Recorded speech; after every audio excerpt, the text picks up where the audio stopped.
Hello, I'm Stephen Perkins and welcome to a very special edition of Douze Points. This episode is part of the Eurovision Podcrawl, a collaboration between a bunch of Eurovision podcasts where we're taking it in turns to look at a year of our own choosing in which a country hosted for the first time. A special hi to any Podcrawl followers who are joining us here at Douze Points for the first time, and a thank you to all of our predecessors in the Podcrawl, ESC Insight, who went to Cannes 1959, The Wind Machine, who visited Vienna in 1967, the Eurowatt podcast took us to Zagreb 1990, Neil Poix, who visited Riga in 2003, 12 Points for America, who were in Brussels 1987, and That Eurovision Site, who enjoyed the 1964 contest in Copenhagen. And now we are off to Baku in 2012. Hello London, we are ready for your vote. And joining me for this episode, we are very, very thrilled to welcome back to the podcast Adrian Bradley. Hello. And AJ Clay. Hello. Thanks to both of you for joining us for this episode of the podcast. As you both know, we are here to talk about Eurovision Song Contest 2012 held in Baku, Azerbaijan. I think we can start off by safely saying it's not the most uncontroversial Eurovision that has ever existed. I think we can also say fairly safely that Azerbaijan really, really wanted this. I think this is one of the reasons I wanted to talk about this one is because I think it's a very interesting example of you get countries who kind of compete at Eurovision and are quite up for winning it, and then you have countries for whom it means a lot. Countries who kind of feel like they have a point to prove, they want that international showcase. Azerbaijan, very much one of those countries. They came, they had a very, very short stint between first signing up and their first win, and they really went hell for leather. And I'm going to be careful, I don't want to get myself into trouble here, but people have argued that perhaps it wasn't the most legitimate win of all time. Yeah. I think there was rumours it was bought and paid for, but yes. Yeah. And they also they have the slight ignominy of their victory in 2011 being under the old voting system that we had at the time, where it was just each country gives out its 1, 2, 3, 4, 5, 6, 7, 8, 10, 12, no separation of jury and televote. And they had, I believe, the lowest average score for a winner under that system of, if I got it right, that's called 5.26 points, which is not a lot. I think they had a kind of a reasonably decisive victory in and of itself, but it wasn't like an absolute knockout of the park like this one is going to turn out to be. Yeah. So it's I'm going to put my cards on the table here and say Running Scared is not a popular winner. I really like it. Yeah, I mean it's quite singable, it's quite catchy. It's not terrible. Yeah, I don't mind it. But yeah, there's probably better songs that were trying to remember what was in 2011, but yeah, it's okay. I don't think 2011 was a particularly strong year, if I remember rightly, either. I think there were definitely a few. That was the year we sent Blue, wasn't it? I believe. Oh, I would defend that to the death, but it's not a winner. I will also defend it to the death. Somebody just really needed to tell them that the jury final counted. Yeah, which is unfortunately where a lot of their because they came 14th. We'll take 14th. However, they were 11th. Yeah, they were 14th in the running order, and they were 11th. They came 11th, which I will absolutely take 11th. However, my understanding is that they were awful at the jury performance and may not have been told that it counted. Yeah, I believe that is kind of canon at this point, isn't it? That they messed up the jury performance, something chronic, and they did really well in the televote, but the jury scores were not good. Now, having a quick look at that year, of course, it did beat Popular. Yes, I'd forgotten that was that year. Poor Eric. And Jedward with Lipstick as well, and also Lena's Taken by a Stranger, which was probably never going to be a winner, but I really, really liked and was kind of up for the concept of back-to-back wins for Lena. But top 10 for a returning performer, that's pretty good going. Yeah. But we're talking about the wrong contest. Yes, we are. We'll get back on track. But yes, so Azerbaijan won with the lowest average score, and then of course accusations that perhaps it wasn't the fairest of wins. We're not going to come down one to the other on that because I haven't got any proof. But then of course we have the controversy of the win, and then we have the controversy of the hosting because of course Azerbaijan has some iffy human rights records, and there was kind of the great statement of no, everyone who comes here for Eurovision, they'll have complete freedom, and then a lot of Azerbaijanis were like, well, what about us? We're not here for Eurovision. Do we get those as well? Maybe not. And I believe I was also reading up that in the construction of the Baku Crystal Hall, the venue for this year, there were a lot of forced evictions from people who kind of lived overlooking it and were going to spoil the lovely view. So yeah, they just kind of bulldozed a whole bunch of flats. I'm pretty sure that the Beeb were all over this at the time, kind of going, they were. well, but look at our shiny new stadium. No, ignore the people that were evicting. It's like there were a lot of I did have a look at some of the sort of contemporary news articles at the time, and it was depressingly familiar because there was so much kind of the EBU saying, well, we can't be political about this, and various countries saying, well, of course this is bad, but perhaps having Eurovision there is going to shine a light on these terrible things, and then of course that doesn't happen. I will say, and obviously we're going to talk about Loreen a lot, but credit to her that she was one artist that actually did make an effort while she was there and went and met with human rights organizations, very much not organized by the EBU and organizers, very much kind of took herself to go and meet with the local kind of democracy campaigners, the Institute for Reporters' Freedom and Safety in Azerbaijan. And she really did make an effort to kind of highlight that whilst she was in Baku, which was quite a statement as well. And I imagine, especially at a time, she going into it kind of favourites on how much SVT would have wanted her to have been causing trouble and things like that. But no, she right from the beginning, it was very clear that that's what she wanted to do. Yeah, and I think that's great. I mean, it just goes to prove, despite what we've seen in recent years, you can kind of face these controversies head on and still take part in Eurovision. So, but I guess we're living in a slightly different world now than we were in 2012.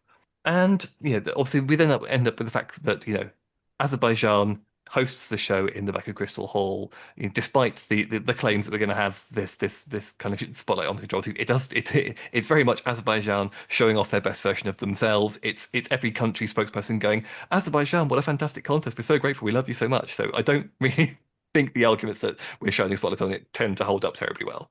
It was very visitazerbaijan.com. It was an incredible bit of PR, very glossy. Yeah, I mean, I think the postcards this year are really interesting. I genuinely felt almost kind of beaten to death with the promotion of Azerbaijan as a wonderful place.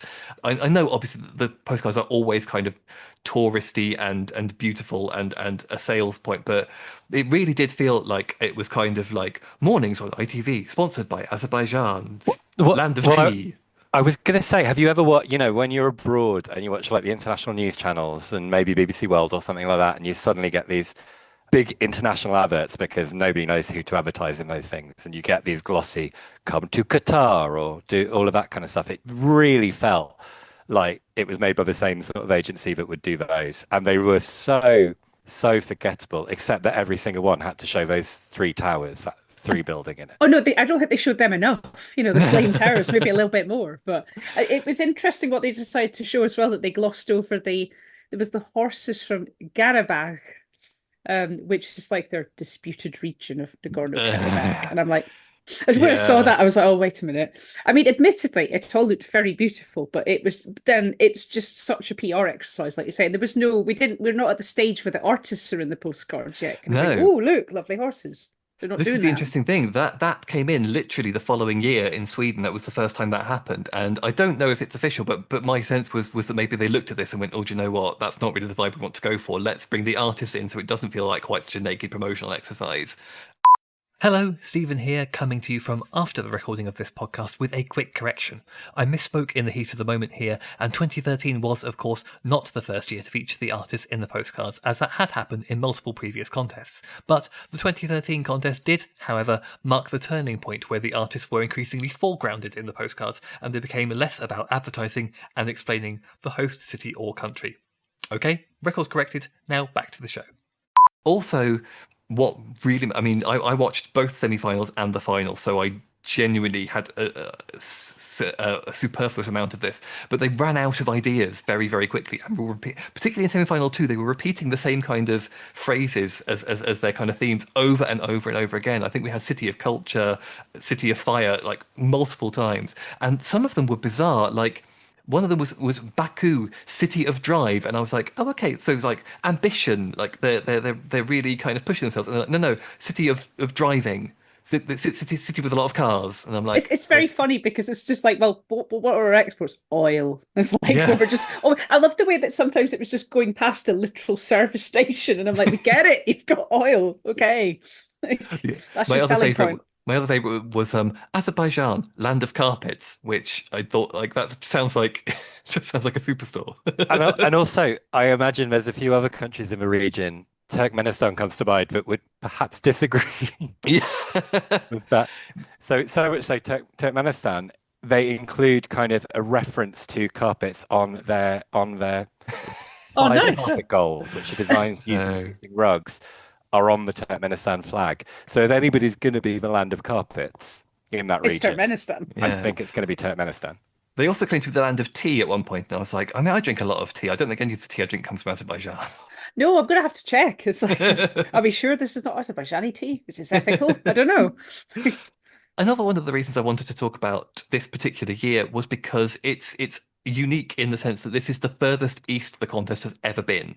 Baku, the furthest east host city, probably in all likelihood the furthest east it's ever going to get, unless we have that much heralded joining of Kazakhstan to the Eurovision Song Contest, which has been talked about a lot, has never happened. So we need Kazakhstan to enter and win in order to get any further east, or possibly Russia to return. I was trying to work out what like the local time was at the point of hosting. I believe it would have started locally about 11 o'clock, possibly even midnight, depending on exactly where they were in kind of summertime. But that's kind of bonkers to think that like for everyone there, it's happening in the middle of the night. Like by the time the contest is over, it's like 2:30 in the morning. That must be so bizarre.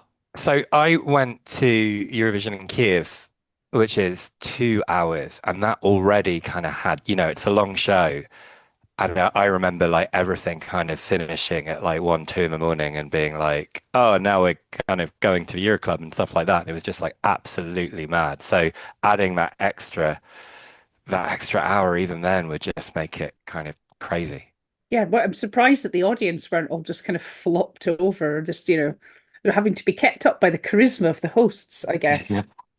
Oh, we will get to that in a little while. But I did wonder if perhaps there was it kind of planned with everyone involved in Eurovision that maybe kind of, you kind of adjust your body clock for those few days. You're kind of not getting up till noon kind of thing so that you can be awake and alert at that hour of the night. Because that's the only way I can imagine getting through it. Unless you're Yeah, I mean, one thing I do know is that because I've a friend who used to go to San Remo to the big Italian contest, and that's a marathon. Each of those shows is like at least 4 hours, and they really did have a kind of system where it was like, yeah, you definitely slept in. You kind of got up at midday, had your coffee and just lots of espressos, and then you were ready because you had this like hours and hours of a show, and then after parties and kind of schmoozing. So you just basically had to change your body clock a bit.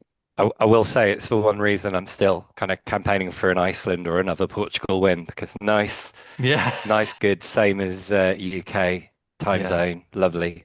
Or even another UK win. I mean, come on, let's push for that. I know the drive is there. I was going to say, let's be realistic. Let's hold it in Scotland. Come on, or Wales. Yeah, let's hold it in Wales. We've got the hydro. Come to the hydro. It's great.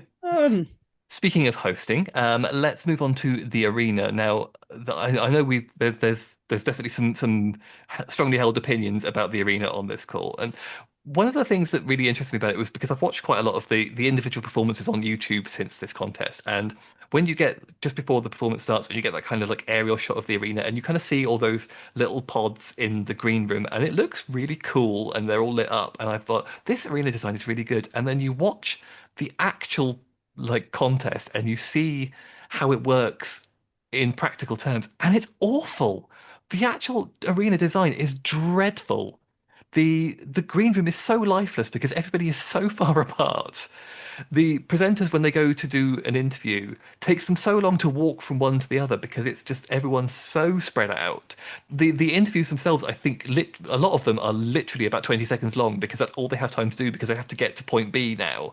And the amount of interviews that were done both in the semis and in the final where it was literally, hi, how are you? How are you feeling? I'm great. Okay, thank you. And then it was just moving on.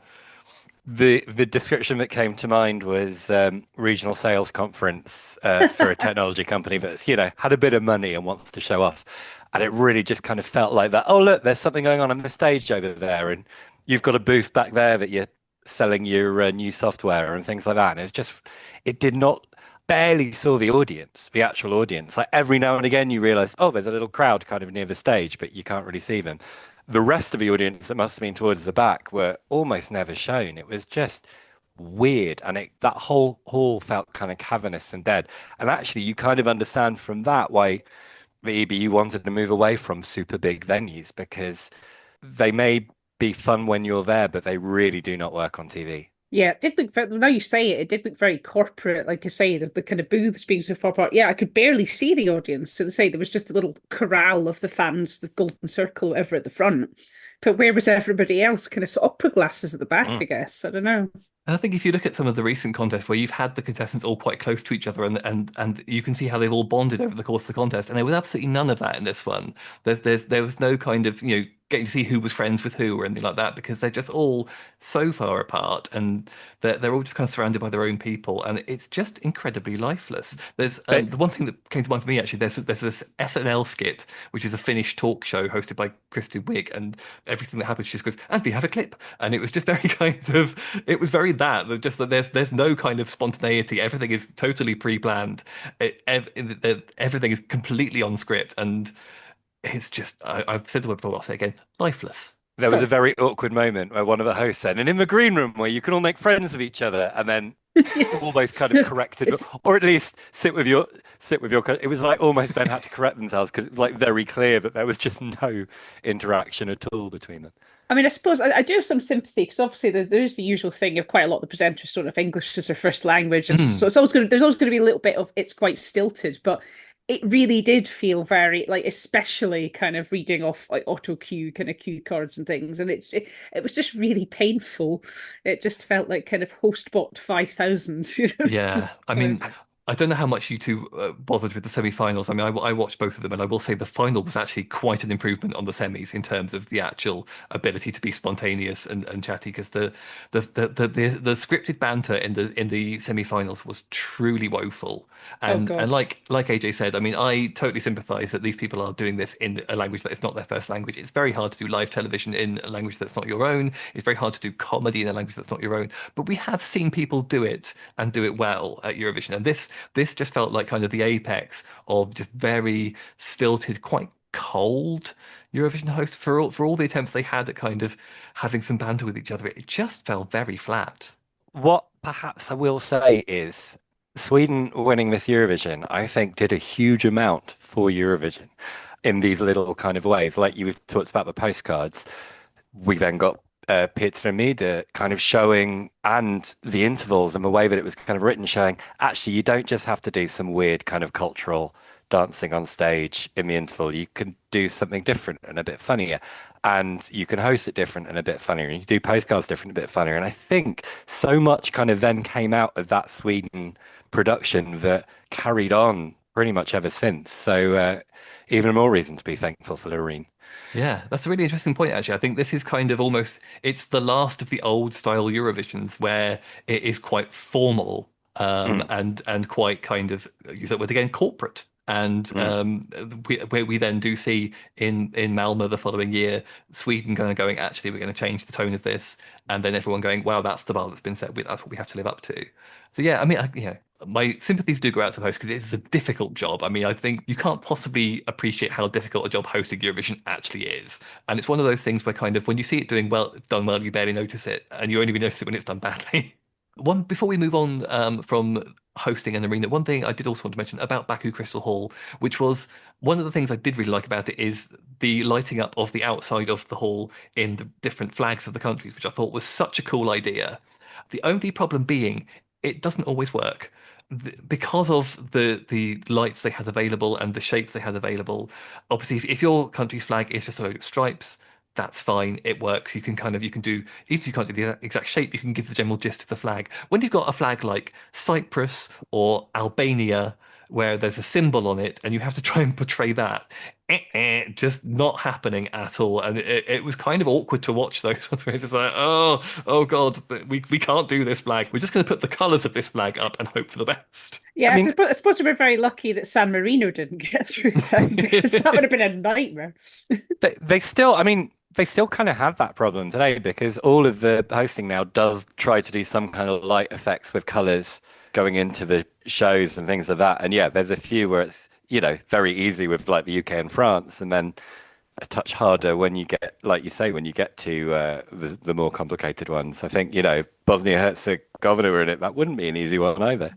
Yeah, but I will say, whenever they cut to the outside, the postcard finishes, they cut to the outside of the arena, and the outside of the arena literally changes color into the flag of that country. It's very hard to look at that and not go, "That's cool." Like that was whoever's idea that was. Hat off to you. That was a really, really good idea.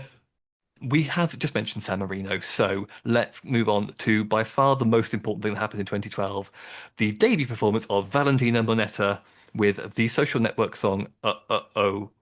I mean, the woman has become legend. This was our introduction to her. She sadly did not qualify for the final on this occasion, or indeed the following year.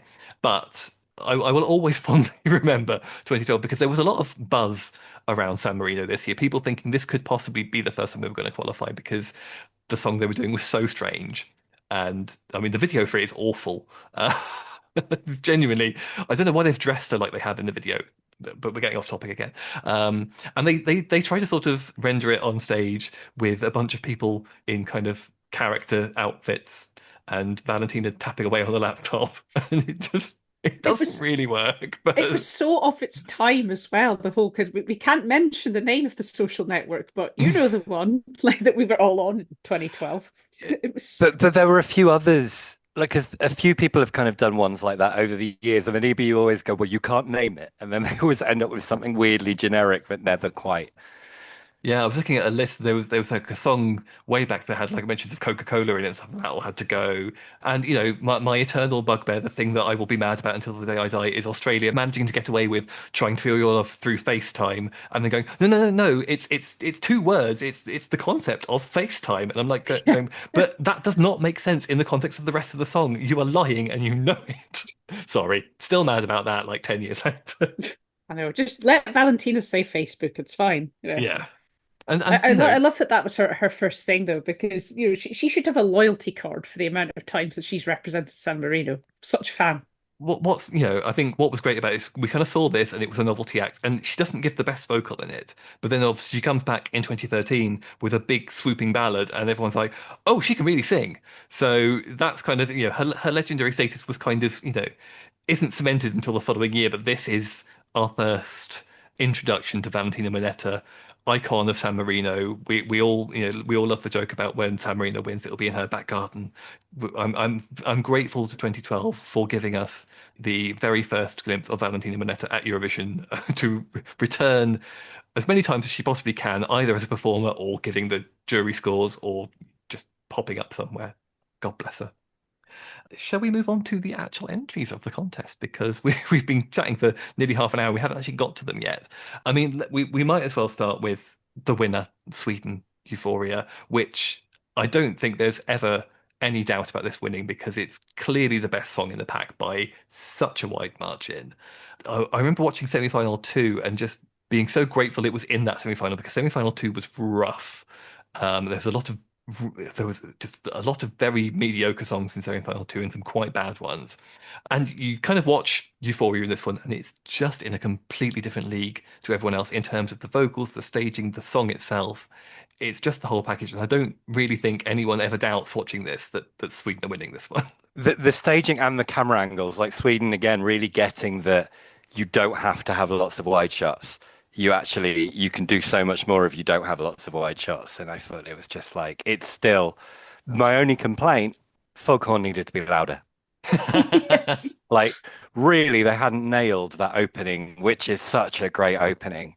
And it doesn't, maybe it's actually over the years that they've realized, you know what, we need to make the foghorn louder when they play it. But it's just so it's very simple with what it does. Like you say, like the simple camera angles. There's not loads of pyro or anything like that. It's just Loreen doing her wafty barefoot thing. There's a little bit of snow one choreo guy, but he's fairly superfluous, to be honest. It just the song can speak for itself. That's a banger. Yeah. And the thing about Loreen as well, it is a banger. Yeah, it's absolutely a banger. And I think the thing you get with Loreen, which we sometimes forget, is that she kind of gives a different performance every single time. In the semi-final, in the final, and then with her winners performance, there's different kind of inflections. She does different kind of riffs on things. She's got that confidence as a performer to just go, I'm going to do it this way this time, just because I feel like it. And some of them aren't always as kind of effective as the radio edit of the song, but you can't deny that she's just a hell of a performer who can just give you something different every single time she goes out.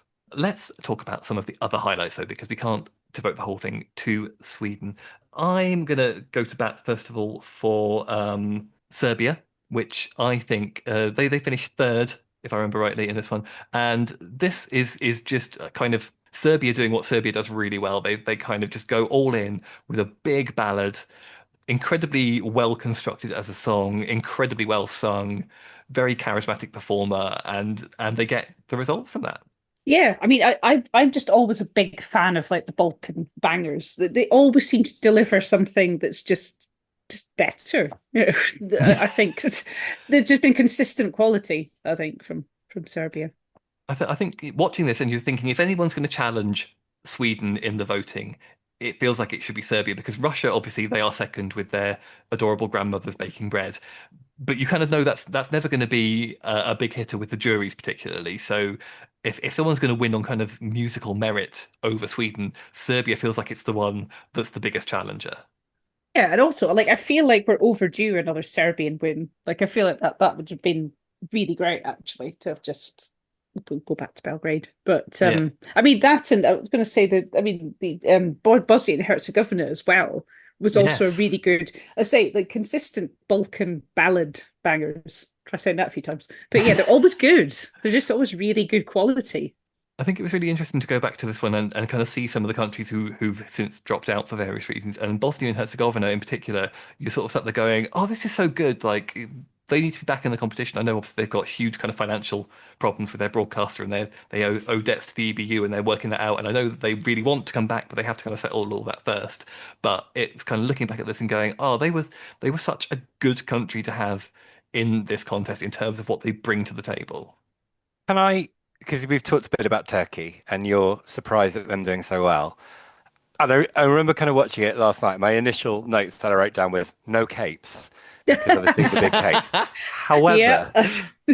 However, I then had to eat my words a bit, because the Cape boat the Cape boat is quite something. The Cape boat was quite impressive and you have to now wonder whether that was something that inspired JJ this year or when they were kind of putting together that design, because the sudden creation of a boat, when you looked at the clip that they chose of a recap, it was just the boat, and that was very much what they're kind of selling on. And I did quite like that. And in a phone vote only one, which it was, you can kind of see how that might be like, oh, it was the boat. I really liked that.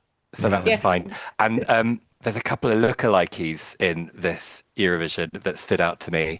One that you might agree with that looked quite deliberate, and one that I think was there and you might not. So Italy was Amy Winehouse, 100%. Yeah, and it was very much like, I'm here as an Amy Winehouse tribute act. This is what I'm doing. Spain was Lisa Scott-Lee. Oh! I can see it. Yeah. I spent a little while kind of watching it, and then I went, yeah, it's Lisa Scott-Lee. You know, I had never considered that. And you know what? I reckon Lisa Scott-Lee would take that comparison. So I'm not, it was, but yeah, those were the couple of lookalikes that I immediately went, yeah. Yeah, it's funny that, I did literally write, I was checking my notes, I did just put Italian Amy Winehouse for song 10. Although with the Turks, I've put men wrestle with fitted sheet. So, but I still liked them. And they should come back. This is my usual call for Turkey. Please come back. We love you. And on the subject of kind of weird costumes, like Denmark, I was kind of like, even before they said it was Denmark and they just kind of cut to them, I was like, oh, that'll be Denmark. And it was Denmark. And she just looked so uncomfortable in her costume. And it was very much like she's turned up to a fancy dress party. No one else really bothered with the theme. And it was all just very odd. Like the guy on the cello that was just in a hoodie. And I'm like, okay. Fine. It felt like it was a bit of a Emily Forrest, but even more military. I don't know. It was very wasn't That sold would have on been that. fine if everybody else was like that, but they were just like sitting around in a circle, and she was for some reason dressed like that. Yeah, yeah. No one else got the memo. Like, I'm going to read from my notes for Turkey just as we're all doing it. Mine say Pirate King and his vampire dancers extremely queer coded. So that was my notes for yeah, Turkey. yeah. Since we're talking about Denmark, this one was really interesting to me because it came on and I was like, I'm really familiar with this song, and I don't know if it's because I remember this song specifically or if it just sounds like another song from elsewhere in the world. But I was like, God, this song plays in my head occasionally, even though kind of the chorus they've very much kind of lifted from everything but the girl because it's like I miss you like Sahara misses rain, and like that's carefully Wow. played. Well done. Well, It's a different. It's not all deserts. It's just that Yeah, one. just that one. Yeah, specific.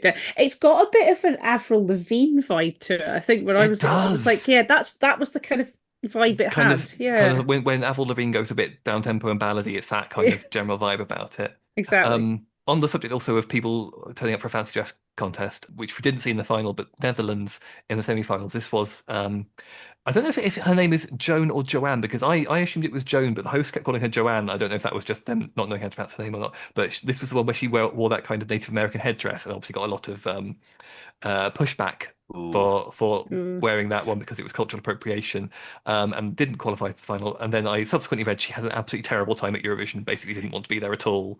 Yeah, there was awful stuff behind the scenes, I'm led to believe. Yeah, Yes, I it believe wasn't she great. was treated very, very badly by her delegation and was basically just told to sort of put up and shut up, and then it kind of wrecked her career. So I felt quite bad for her. And also I felt that song actually in a fairly weak semi probably deserved to get through because it was quite catchy and quite fun. And some of the ones that got through over it, I was like, oh, that one, really? Just looking back at some of my notes and Malta. What's with the glove? Oh yeah, Followed by he looks like a manager on a work karaoke night out. But the glove, it was just this weird sort of driving glove, and he was wearing a suit, and then it was like, why? just a single, like a Michael Jackson single Yeah. glove. Maybe that was I mean, what he that was trying probably to. was it, wasn't it? It was Michael Jackson wears a glove. I want to wear a glove, but yeah. But also the DJ, yeah, it was give it like the DJ annoyed me deeply from like the first note, and I was just, no, turn it off. Yeah, and then I just a little a small point to Norway where it was kind of like as it started, I went, oh, this is a really interesting kind of clubbing vibes, and then it just descended into a Xenomania type, Yeah. I Girls was Aloud gutted. type. But and it was fine, and it was a fun kind of pop bop, but it started looking like it was going to be really interesting, and It then was going very to be quickly a it was like, banger. it Yeah, is like you not. say, I think the one thing I heard was that kind of Benny Benassi kind of do, do, do, Yeah. do, do, do, do. I was like, I was going to go like that. No, it didn't. It just led you into that. No, It no. just it very much kind of made me think, yeah, kind of that whole era of like Girls Aloud and boy band and girl band pop from that whole period. But unfortunately, I also felt quite bad for Tuji because he got as his postcard Baku City of Flames, and he was not out at this point, which I feel was kind of it was a little bit unfortunate in terms of what the implications of that particular postcard might have been. But also, if we're discussing staging concepts, we cannot possibly overlook Lithuania, Oh, which was Donny. absolutely bonkers. So this is Donny Montel, who of course will return to the contest, in a few years' time, with the song "Love Is Blind." Starts with a blindfold on to sing the first verse. Does the first verse, the chorus, whips the blindfold off, does a one-handed cartwheel into some of the worst dancing you will ever see in your life. At which point the vocals quality drops by about 40%, and I'm kind of like, put the blindfold back on. It seems to be helping you. I'm loving a lot of the Route One creative design in this one with Love Is Blind, with Waterline, with the It's whole very literal. It's like, do you yeah. remember the Top of the Pops from the 70s and where they had like legs and co and all the choreo was so literal. Yeah. Like it's just blindfold. Do you see what we did there? Like, yeah, yeah, we do. Also, Abe, you and I chatted a little bit about Cyprus during the week Yes. because that one was really fun, and I think again, particularly from the semi-final it was in, it was on the heels of a kind of a few duds, and then suddenly Cyprus turn up, and then it's like, right, we are taking this very seriously. We are here with a stone cold banger, and you are going to vote for us. And I can't work out if that song is so familiar, again, like you were saying, because I've been around enough Eurovisions and it just gets played, or it's this sort of track that has just made it everywhere because it's so that hook was just so familiar and well known. And I went, I think it's been used in lots of things, and I think it's just become one of these sorts of big tracks. So I really liked it, and I'm kind of like, yeah, this is really really good. I Just believe, looking. if I'm not mistaken, I believe Cyprus was the only song other than Sweden that made the UK top 100 after Eurovision. I can quite believe it though, because it felt to me when I heard it that it was so fresh and maybe like ahead of its time. I don't know, because now you have 10 a penny for like dance bangers, but this feels like something that could just be off of Radio One. It's or just it's just ready made for banging out the nightclubs in, I don't know, Spain or whatever. It's good. 77 it came. 77. 77. Not to be sneezed at. No. Oh, that's all Although right. does not believe that means it doesn't count for 3 in 10 on Popmaster, which is a shame. But number In the number unlikely one event she's ever number filmed one it. on the Swedish Airplay chart. That was the one that kind of made me kind of sit up a bit and go, oh, I like this. Yeah, And Iceland, I just thought that was great. yeah, I was really Yeah. surprised it didn't do better because, or ironically, given but there's something so kind of powerful about that performance, and then it just gets paid kind of dirt in the voting in the end. I'm just really glad it didn't put Greta off coming back because, well, she came back with more of a kind of Avicii vibe, but I think it was really understated and really nice. It's like I think it was robbed. Did they both come back, or was he already a returner at this point? Because I think He they was a returner. He returned, yeah. So he was a returner, and this was He did 2004. and then she comes back on her own afterwards. So this kind of and we have actually got quite a few faces in this one, which we will see again because we've got Calliope for former Yugoslav Republic of Macedonia. She will be back. Pasha Buffeni for Moldova, who will be back looking quite different next time. And of course, Donny Montel will also be back. So lots of people clearly enjoyed this so much they fancied another go. And Loreen, obviously. And I want to just talk very quickly about a couple of the other acts that caught my eye. We've got to talk about the French gymnasts who France knew what they were doing with that staging. But Estonia was the one that absolutely understood the smouldering look down the camera. Very And much so. he really, really got that and made that work. And Yeah, he was a very handsome man. Good came for him. sixth, so it worked for him. What I thought was really funny was seeing France absolutely kind of, going for the bait with those gymnasts. And then when you look at the voting breakdown at the end, they got no points in the televote at all. So that didn't work. That didn't pay off. But you'd think the thirst traps would work. Come on. All right. I also want to just quickly speak up in favour of Hungary, which I thought was unfairly underscored in this one, because that one I really, really enjoyed. That's kind of just feels like a very classic kind of Eurovision kind of pop ballad to me. And I thought this one was going to do really well, but of course it's in the death slot, and then it just kind of doesn't really get anywhere in the end, which is a shame. Should we talk about the UK?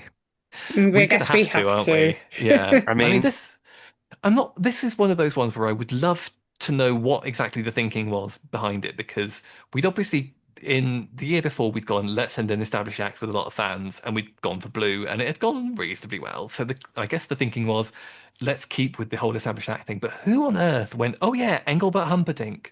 I mean, I wonder, did he come to that, like, just bizarre? And he wasn't good. And that was the problem. That was the Those thing. vocals If were you're going to just- send an Engelbert Humperdink, you want them to just be like, oh, wow, they're amazing. And they were not. And His vocals were quite shaky. Yeah. Particularly in the sort of lower register. And like you say, you kind of think that's the whole point of sending a veteran, is that they can do it in their sleep. But then I think they sort of make the same mistake in a way. They sent Bonnie Tyler, who's also a little bit older, bit, and probably had been on the pre-party circuit and things like that. And you just think, oh no, your voice and just is shot. couldn't sing well enough anymore. And I think that was the problem with Engelbert. Although, you know what? We'll take 12 points from a phone vote. Right? Apparently, he was really popular backstage as well. Like the grannies really loved him. So, apparently, so that's nice. As long as he had a nice time.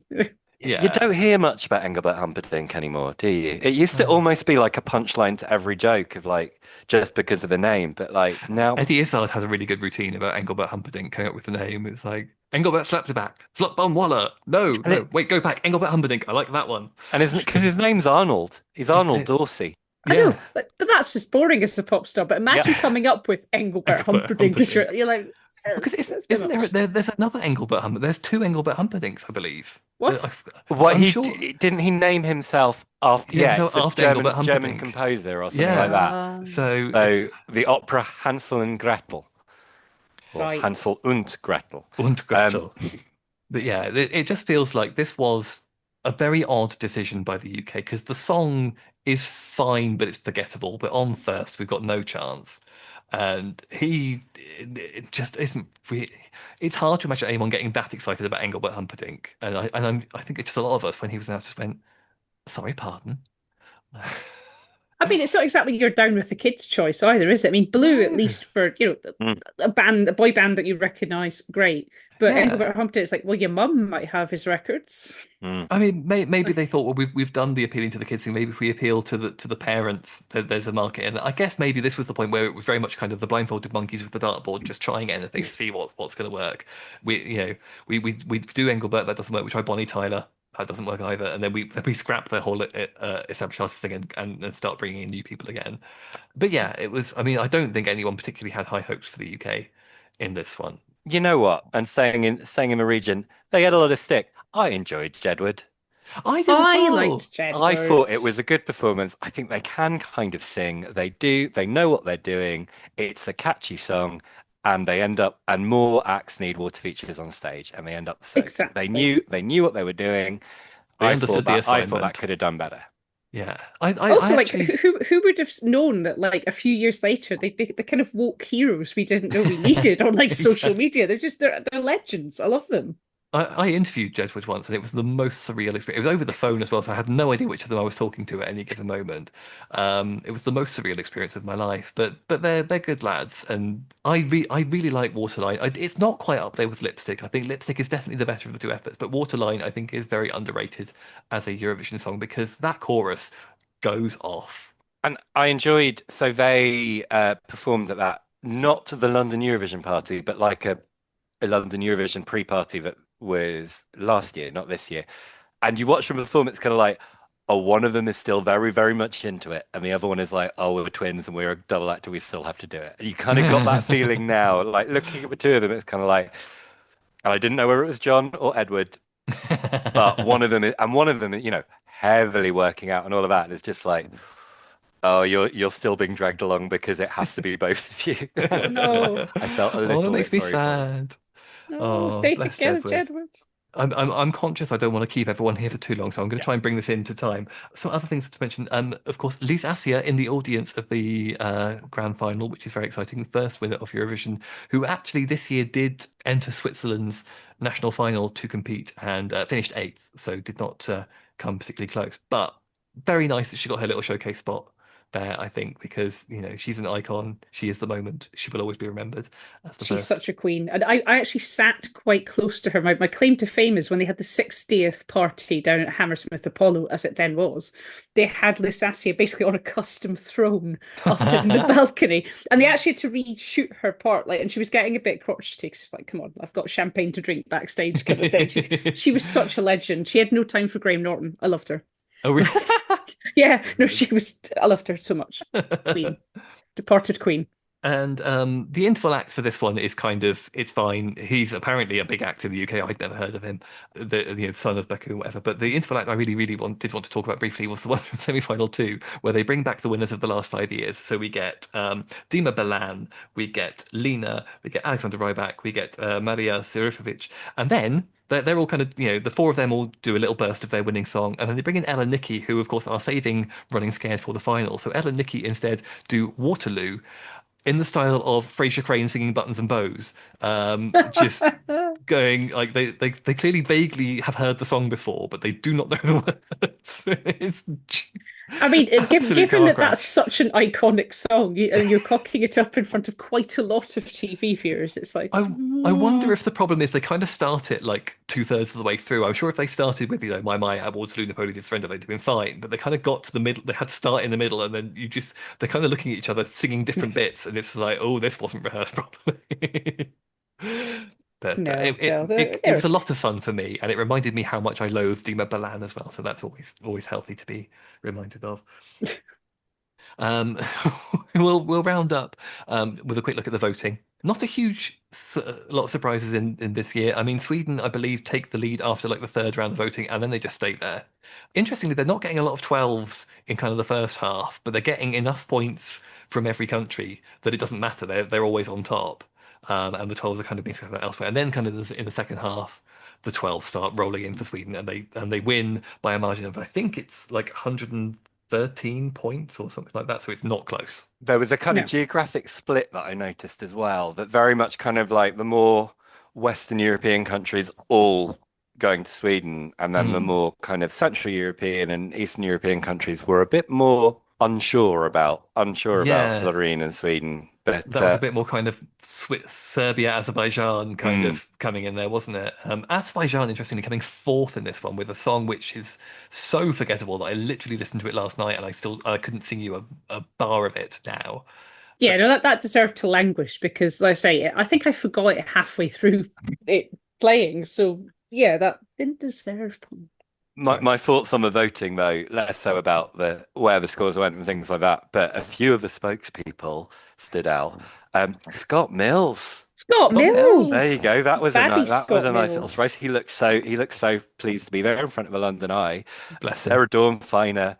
Yes. Her shtick that didn't land, like her joke, it was quite funny, but it was quite clear that they didn't realise that that's her act. I think Sarah Dawn Finer is a great comedy character as Linda Woodruff, but it's a thing that needs to be explained, and there isn't time to do that in this context. Yeah, and especially in that of like, I'm going to, like, it was quite a funny joke. Welcome to Baku, and it was a funny joke, but it's like, if you don't know who she is and you're just suddenly watching this, you're just like, oh God, who is this? And this is awkward.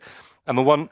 Obviously, we're going to talk about Finland and Lordi, and that was iconic, and they delivered it, and that's how you deliver a joke in that. Yes, very much so.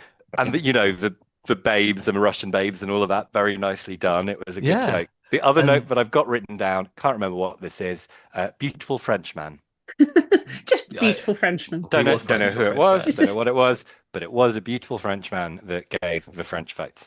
Also, I'm so glad they still don't give the 8, 10, and 12. It just takes so long and so awkward.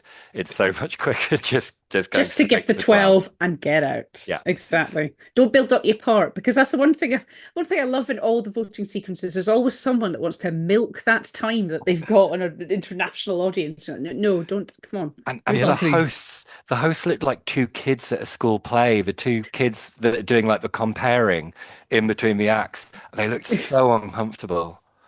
I think we were lucky this year. There weren't too many like previous entrants trying to sing a bit of their song, which is always to be appreciated. But I did just want to say, going back to Finland as well, the fact that they kind of had that shtick for every single point that they gave was to the cutest, the prettiest, the hottest, and they went to like Russia, Estonia, and Sweden. So full props to like bisexual icon Mr. Lordi for that and for that representation. The 5 hottest babes in the show and the Russian grannies. I went, okay, straight away, I've got you, and then like delivered it. And when I was cutest guy from Estonia, and I was like, that's nice. Let more of this. And I met Lordi when I was in Lisbon. They were hanging around the press centre, and I've got a photo somewhere of me and Lordi just outside waiting for the bus, and it was just like. Also, one other point I do wish to raise from the voting, which was so bizarre and so unexplained: San Marino giving their votes in French. What was that about? France always do, because France, but like no one else. Francophone countries quite often do. Belgium will occasionally do it. But. Like San Marino, like that's not a French-speaking country. That is an Italian microstate. and it was just so. I was like, why is this a French lady who lives in San Marino? I don't know. It was. I remember in older Eurovisions there just being more French. Like there's very little French these days, and I think that's part of it. Maybe just more of the jury spokespeople would just practice it and like saying huit points and stuff like that. Just trying to bring it back. Everybody looks like should do their 12 points. Yeah. But they still, like, even the hosts this time still have to show off, like, oh, look at how good I am speaking French, which I imagine must go down so badly in France every time. But they're great. Every time they're like, I've done a few words of French and looked so proud of myself. And I will say that must be cringeworthy. I'm not fluent by any means, but the French on display from the Azerbaijan hosts was not good. No. It was, I think, slightly better by the final again, but it was rough in the semi-finals. It was really there was some bad pronunciation going on. There was some rambling. It was not like I used to be fluent. My CV used to say fluent, but like watching them try to sound things out was just, oh no, like, even with my rusty French, it's like, no, don't do it. But we're not immune to it. Like, I remember the amount of cheering and applause that Hannah Waddingham got for speaking French, and it was just kind of like, that's bare minimum, guys. Yeah. We need bare minimum, but at least she could. She did it well. She did it really well. She did it well. Yeah, but we don't necessarily need to cheer and applaud. No, it's like, well done. You made an effort. Bare minimum.